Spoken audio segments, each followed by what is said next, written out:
आज हम deep dive करने वाले हैं एक मैसिव और सुपर इंटरेस्टिंग टॉपिक के बारे में जो है नमित मल्होत्रा की अपकमिंग रामायण मूवी का लेटेस्ट ग्लिम्स और टीजर ब्रेकडाउन। और बिलीव मी यार, ये कोई नॉर्मल ब्रेकडाउन नहीं होने वाला। हम आज बात करने वाले हैं सीन बाय सीन एनालिसिस के साथ, जिसमें हिडन स्टोरी टेलिंग हिंट और माइथो हिस्टोरिकल रेफरेंसेस, और सबसे इंपॉर्टेंट बात है कि फिल्म मेकर ने ये चॉइस ली क्यों है। तो आज की ये वीडियो काफी ज्यादा सिंपल होने वाली है। इस ग्रैंड माइथोलॉजी को कैसे एक मॉडर्न सिनेमैटिक यूनिवर्स में कन्वर्ट किया जा रहा है, उसे डिकोड करना है।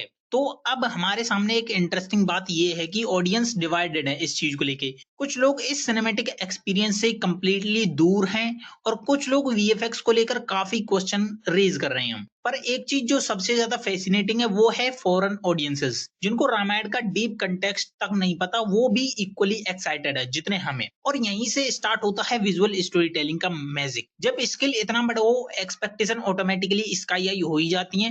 लेकिन एक इंपॉर्टेंट पॉइंट क्लियर करना बहुत ही ज्यादा जरूरी है। देखो, सोर्स मटेरियल को ब्लाइंडली जज करने के बजाय हमें समझना होगा कि फिल्म मेकर ने ये विजुअल चॉइस क्यों ली है। तो चलिए स्टार्ट करते हैं अपने रावण के इंट्रोडक्शन के साथ। देखो, टीजर का ओपनिंग शॉट हमें देखने को मिलता है जहां पे एक massive snowy mountain war sequence होता है। अब एक ऑब्वियस रीजन है कि रामायण में स्नो बैटल कब होती है, तो इसका आंसर काफी ज्यादा इंटरेस्टिंग है। देखो, सोर्स के अकॉर्डिंग ये उत्तराखंड रेफरेंसेस से अगर हम देखें तो रावण वर्सेस कुबेर के बीच एक युद्ध होता है और उनकी यक्षसेना के बीच जो लोकेशन होती है वो होती है हिमालयास, माउंट कैलाश या अलकापुरी के आसपास। यानी फिल्म मेकर ने स्टार्टिंग में ही रावण को एक अनस्टॉपेबल कॉस्मिक फोर्स के रूप में एस्टेब्लिश कर दिया है, बिल्कुल वैसे ही जैसे मॉडर्न सुपर हीरो मूवीज में थेनोस को बिल्ड किया गया था। देखो, ये चीज काफी ज्यादा रिस्की हो सकती है, बट इसका इफेक्टिव होना बहुत ही ज्यादा जरूरी है।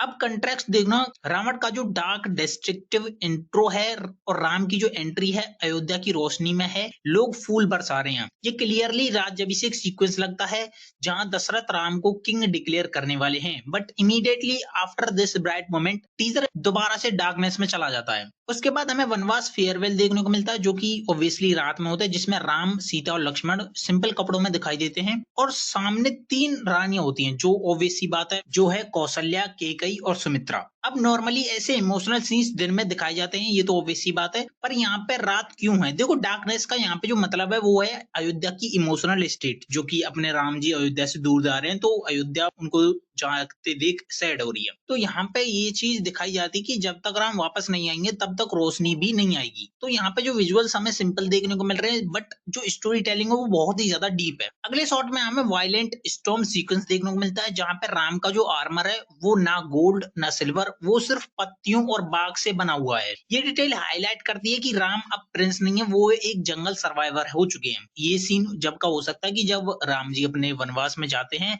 और ये जो जंगल है वो कोई आइसोलेटेड जंगल नहीं है, ये डेंजरस भी है। उसके बाद हमें एक इंटेंस फाइट शॉट देखने को मिलता है जो राम और एक मैसिव क्रीचर के बीच होता है। जिस जंगल में राम जी रहने गए हैं, यानी जो दंडकारण्य फॉरेस्ट है, उसमें काफी सारे क्रीचर्स रहते हैं जो बहुत ही भयानक राक्षस हैं, जिसमें विरधा और कबंदा जैसे बहुत टेरिफाइंग राक्षस रहते हैं। जो कि कबंदा का जो डिस्क्रिप्शन है वो तो ऑब्वियसली नाइटमेयर का फ्यूल ही है, जिसका ना कोई सर होता है ना गर्दन होती है, उसका मुंह जो होता है उसकी छाती पर होता है, उसकी चेस्ट के अंदर। तो ये जो पूरा सेटअप फील देता है वो एक वीडियो गेम प्रोग्रेशन के जैसे देता है। फाइनल बॉस जो रावण है उस तक पहुंचने के लिए ये सारे जितने भी होने वाले हैं वो मिनी बॉस फाइट होने वाली है, जिसमें राम जी अलग अलग राक्षस से फाइट करेंगे। उसके अगले सीन में हमें ताड़का की एंट्री देखने को मिलती है जहां पर राम की फर्स्ट मेजर बैटल होती है, जिसकी एक इंपॉर्टेंट डिटेल है कि राम इनिशियली हेजिटेट करते हैं एक वुमेन पर अटैक करने के लिए, क्योंकि हम जैसे जानती हैं कि राम जी मर्यादा पुरुषोत्तम है, तो उनकी कुछ मर्यादा भी है कि वो औरतों पर हाथ नहीं उठाते। बट उनके गुरु यहाँ पे उन्हें समझाते कि अधर्म का कोई जेंडर नहीं होता,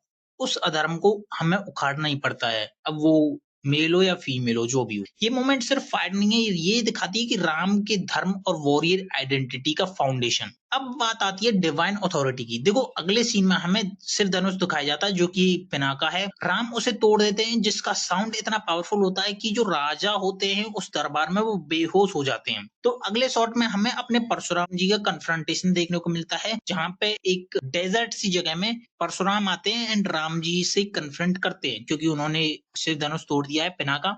तो यहाँ पे परशुराम जी अपने विष्णु धनुष से एक ऐसी स्ट्रिंग करते हैं एंड अपने राम जी को चैलेंज करते हुए नजर आते हैं एंड राम ऑब्वियसली एफर्टलेसली उसे कंप्लीट कर देते हैं। ये दोनों सीन्स एस्टेब्लिश करते हैं कि ये जो पावर है ये अर्थ को हिला देने वाली पावर है और साथ ही ह्यूमिलिटी भी है। अब यहाँ पे एक इंटरेस्टिंग चीज ये है कि जो रावण है उसका जो यहाँ पे हमें प्रेजेंस देखने को मिल रहा है वो लाउड डोमिनेंस के थ्रू देखने को मिल रहा है एंड राम जी का जो यहाँ पे प्रेजेंस देखने को मिल रही है वो साइलेंट स्ट्रेंथ के थ्रू देखने को मिल रही है।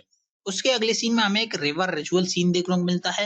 अब यहाँ पे कुछ डिबेट्स चल रही हैं फैंस के बीच, या तो यहाँ पे दशरथ का तर्पण हो रहा है या जटायु का फ्यूनरल। अब अगर यहाँ के सीन्स के थ्रू देखें तो हमें बर्निंग फायर देखने को मिल रहे हैं और आसपास हमें वल्चर भी देखने को मिल रहे हैं, तो स्ट्रॉन्ग इंडिकेशन हो सकता है कि ये जटायु की लास्ट राइट होगी। तो ये वही मोमेंट होगा जहां पे राम इमोशनली ब्रेक होते हैं और रिवेंज का रिजोल्व सेट होता है एंड फाइनल शॉट में हमें रावण एंटर होते हुए दिखते हैं अपने पुष्पक विमान की तरफ और यहीं से वीएफएक्स डिबेट स्टार्ट होती है। तो लोग बोल रहे हैं इस चीज को कि ये इनकंसिस्टेंट लग रहा है, बट फेयर पॉइंट ये है कि फिल्म अभी भी अपनी अर्ली स्टेज में है एंड इसका जो वीएफएक्स है वो ऑब्वियसली पॉलिश हो सकता है जिसे टाइम लगेगा जिसमें पॉलिश होने में। एंड नैरेटिवली देखे तो जटायु की डेथ, राम जी का पर्सनल लॉस होने वाला है और रावण की ग्रैंड एरियल एंट्री जो एक अनटचेबल विलेन है, इन दोनों का मिक्सअप होने वाला है परफेक्ट इमोशनल और स्केल कंट्रेस्ट। तो ओवरऑल टेक अवे क्या है कि स्नो बैटल, नाइट फेयरवेल और अपने धनुष का तोड़ना, ये सब इंडिकेट करता है कि ये कोई रिटेलिंग नहीं है, ये एक मैसिव सिनेमैटिक यूनिवर्स बिल्ड करने का एम्बिशियस अटेम्प्ट है।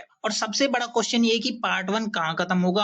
अब इसके लिए दो ऑप्शन है हमारे पास। तो पहला जो ऑप्शन है वो है सीतारण, जो कि एक परफेक्ट क्लिफहैंगर हो सकता है पार्ट 1 को खत्म करने के लिए, या हो सकता है कि वनवास के किसी और फेज पर ये पार्ट 1 खत्म हो जाए। अब उससे भी बड़ा सवाल ये है कि क्या ऑडियंस इतनी डिटेल्ड पेसिंग को एंजॉय करेगी या वेट करते करते फ्रस्ट्रेट हो जाएगी। तो भाई देखो, ये एक ऐसा सिनेमैटिक एक्सपेरिमेंट है जो अगले कुछ सालों में अनफोल्ड होगा और ऑनेस्टली ये देखना सबसे इंटरेस्टिंग होगा कि ऑडियंस इस जर्नी को कैसे रिसीव करती है। तो आज के लिए इतना ही। बाकी अगर वीडियो पसंद आई हो तो लाइक, शेयर और सब्सक्राइब करना मत भूलना, क्योंकि ऐसी और ब्रेकडाउन तुमको मिलते रहेंगे। बाकी तब तक के लिए सब्सक्राइब कर लेना। द एरी शो, मिलते हैं अगली वीडियो में।